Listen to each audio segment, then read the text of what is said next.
درنو لیدونکو السلام علیکم، ستړي مشئ. د نن ورځې تازه مهمو او لنډو خبرونو ته مو رابولم.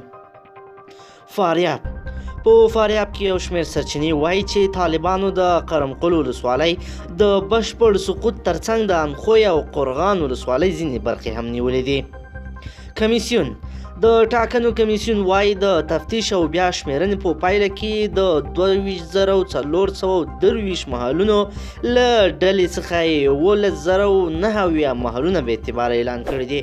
کمیسیون وایي له دې جملې 812 مرکزونه چې د ټاکنو پر ورځ پرانیستي وو خو کوم رای ورکوونکي نه درلوده، دغه راز یو مرکز هم په یاده ورځ تړلی پاتې و، باطل شوي دي. مالیې وزارت له میاشتو جنجالونو او چنو وهلو وروسته بالاخره د مالیې وزارت یو چارواکي ومنله چې ارګ په میلیارډونه پیسې د یو نوي او دوه نوي کوډونو له لارې بې ځایه لګولې دي.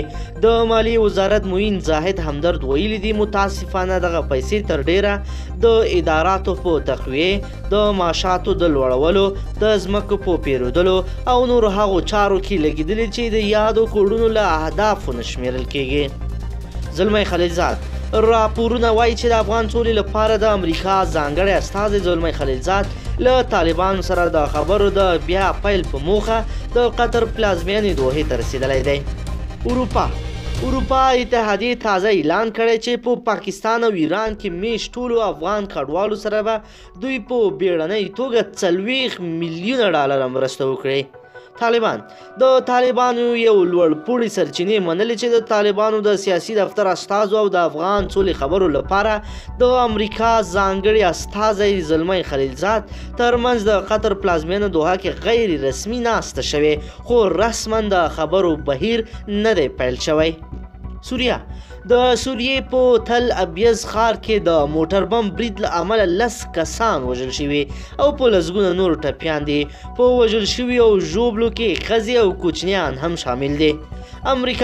امریکا ولسمشر ډونالډ ټرمپ د طالب او امریکایي لوریو ترمنځ د بندیانو په تبادله کې د قطر له همکاریو مننه کړې. کرکټ متحده عربي اماراتو د 10 ورځې لیګ په دوام نن په دویم پړاو په لومړۍ نیمه پای لوبه کې د دوو افغان لوبغاړو حضرت زازي او نجیب زدران اړول لوبډلې مراټا عربینز بریا خپله کړه او د سیالیو پای لوبې ته د لومړۍ لوبډلې په توګه لار پیدا کړه.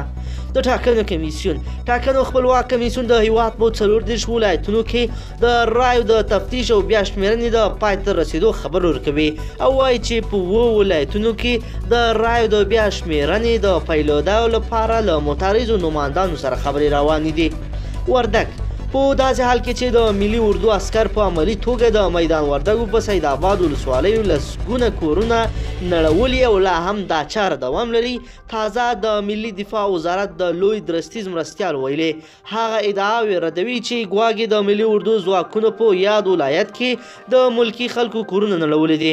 نوموړی چې نن د مشرانو جرګې د استازو په عمومي غونډه کې خبرې کولې وویل د ملي اردو ځواکونو کورونه نه دي نړولي او په وینا یې چې هغوی یوازې د هغو کورونو دیوالونه نړولي چې مخالفین ترې د سنګر په توګه کار اخیسته. اسلامي هیوادونه مالیزیا لومړی وزیر مهاتیر محمد د 50 اسلامي هیوادونو له لوري د نویو اسلامي اتحاد جوړېدل اعلان کړل او ویل چې هیواد به د راتلونکي میاشت کې د نوي اسلامي اتحاد د لومړۍ غونډه کوربه وي. د نوموړي په وینا اتحاد د مالیزیا، قطر، اندونیزیا، ترکیه، پاکستان شامل دی.